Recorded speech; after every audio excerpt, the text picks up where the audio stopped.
up, pretty gang? It's your favorite nail tech, Peaches. We back with another video. So last night I had a client. She's new. She was booked for a long to XL full set, and when she got there, she's like, look, I'm going to Hawaii. She pulled up a picture of a marble ombre. She was like, you could choose the color scheme, which this is not too far off from what the picture was. I just didn't incorporate any like red or green. And then she was like, go ahead, do your thing, okay?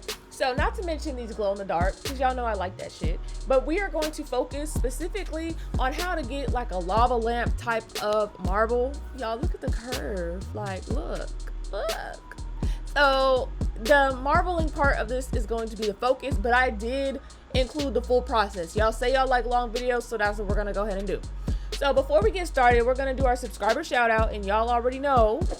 Okay, Pinky to Dawn subscribed since February 9th. Y'all already know. Turn your notifications on, subscribe. I appreciate y'all. So here's the colors. We got Bedazzled, Vivid Dreams, Brilliant Ballers, Neon Orange, and Second Nude. Not polished, or it's not wet, it's not nothing, never will be. And y'all already know the liquid and the core clear. That's the Young Nails, because I'm a Young Nails girl, okay?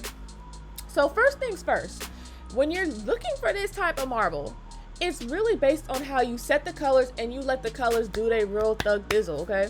So look, I knew what colors I wanted to do. That's the first step. You need to choose colors that when they do blend together and they mesh, it's gonna give you like a melted type of look, okay? And then you have to know how to strategically place. So I'm gonna let y'all know right now, I do have to go to work soon, okay? It's 8 a.m.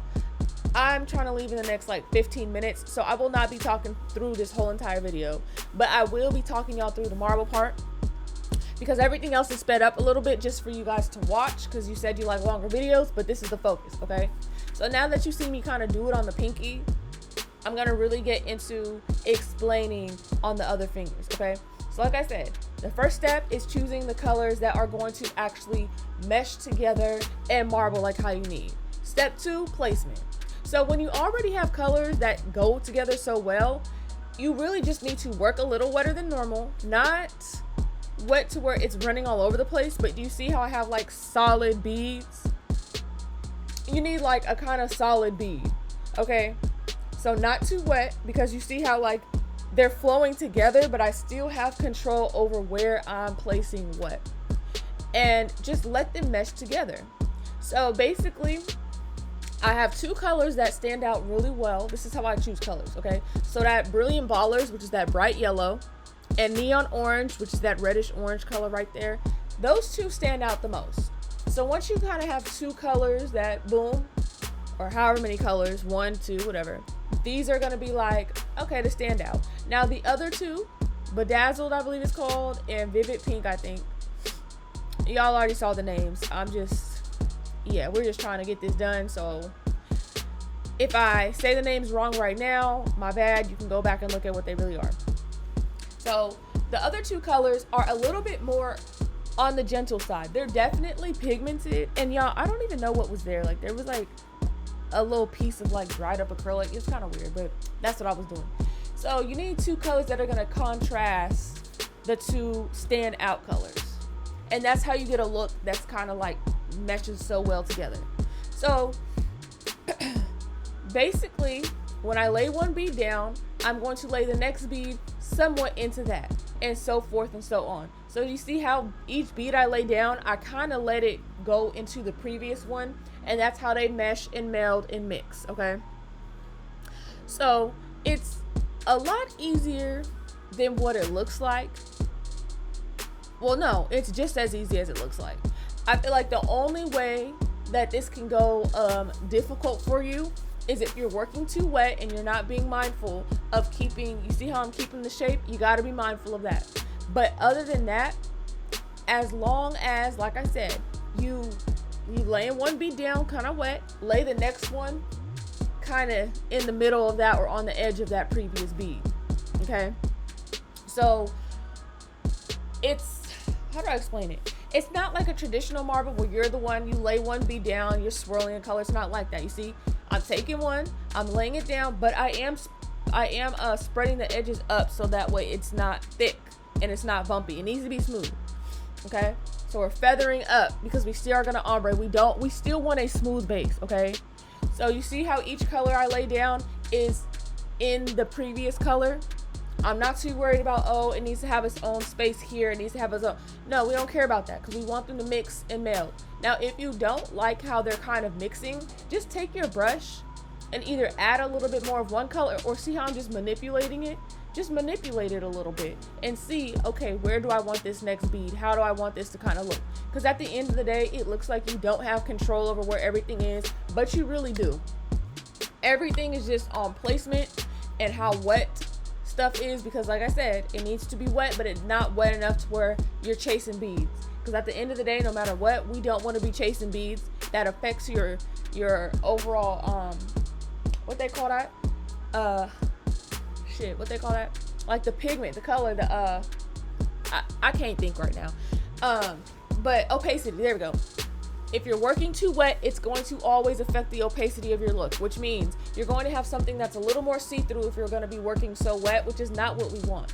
So I decided to go ahead and drag it up a little bit more. You see how thin that it is? We're feathering it up, basically, which means you're thinning it out, because we still have to ombre. Now, the reason why I'm going up so high is because, like I always say with ombres, when you're doing an ombre, the higher up the base color, the smoother your transition will be, because you don't want it all the way to the cuticle or nothing like that. But the higher the better, because you won't have to go through any clear. You see what I'm saying? Like when you ombre down, the ombre color, the nude, whatever color you're gonna use, it's gonna automatically blend really quickly, because there's no empty space that you're gonna have to go through. So if I were to put these colors way far down and then try and ombre from way high up, it's not gonna give as smooth of a transition. You see what I'm saying?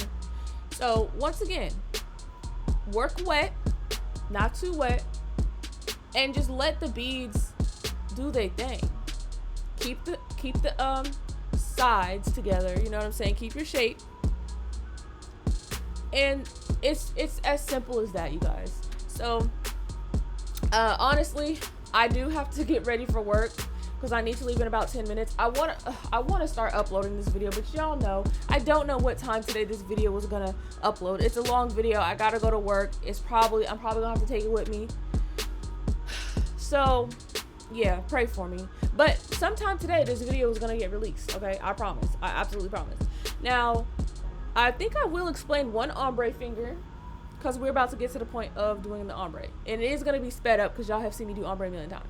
Now with ombre, just do how you normally would do. Basically, I opted out for like a shorter ombre, and by shorter I mean I'm not dragging that nude all the way down. I really want this color to stand out and to pop. Now the mistake that people make when they're ombreing color into like a marble tip or a design tip like this is that they drag it down sometimes so far that it's like, okay, well now you can't really see the design, or what you see is, you know, a lot of the color peeking through the nude. So the nude is not as opaque because maybe they're scared that the nail is gonna get too thick. You gotta build up your opacity, which is the color, the pigment. See how I'm building up the opacity and the apex? But you gotta have an area where it's just pure nude. Like no colors peeking through, no anything, and then go back and work on, okay, how far down? That's what I'm doing right now. How far down do I want this blend to go? Okay, it's not super duper hard. Like I said, when you do have the base colors this far up, do you see even on the first swipe, it blends. So that's what I'm saying. Like when you have the color this far up, it's gonna blend automatically because it's so close to the nude that it has no choice but to blend. And then of course we're going to cap and clear, so that way we can have a little more structure. But because all the beads I used for the marble they wasn't skimpy, they're not gonna have all the structure you need.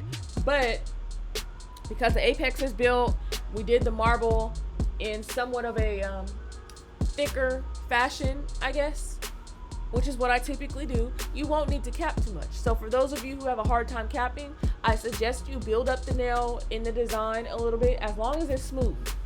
Okay, so that way when you go and cap, you really are just doing it to cap the design and just to make up the strength that you're missing. Okay, so with that, I hope y'all have a good and blessed day. Pretty gang, leave me some comments below. Y'all already know, follow me on Instagram at Nailsbyprettyface. Y'all, it's my birthday month. It's March. So, you know what I'm saying? We're about to hit 800 subscribers. I know we're not going to hit 1,000 subscribers by my birthday. That would be a dream, because honestly, we're about to get monetized pretty soon here, okay? And I'm getting very excited about that. I've gotten some really, really good news the other day. Like it's a lot going on, and it's a lot of good going on, and I don't want to spill all the details because, you know, I don't want to jinx nothing or nothing like that. But I hope you guys have a really, really good day. If this uploads somewhere in the middle of the day, hopefully I will be able to have another video tonight. I'll be going live soon. But if this video don't come out till tonight, just know I most definitely edited and started uploading this at 8 in the morning. Okay. Anyways, I hope you guys, once again, enjoy the video. Hope this is helpful. And, you know, go ahead and leave me some comments or something. And I'll see you guys in the next one.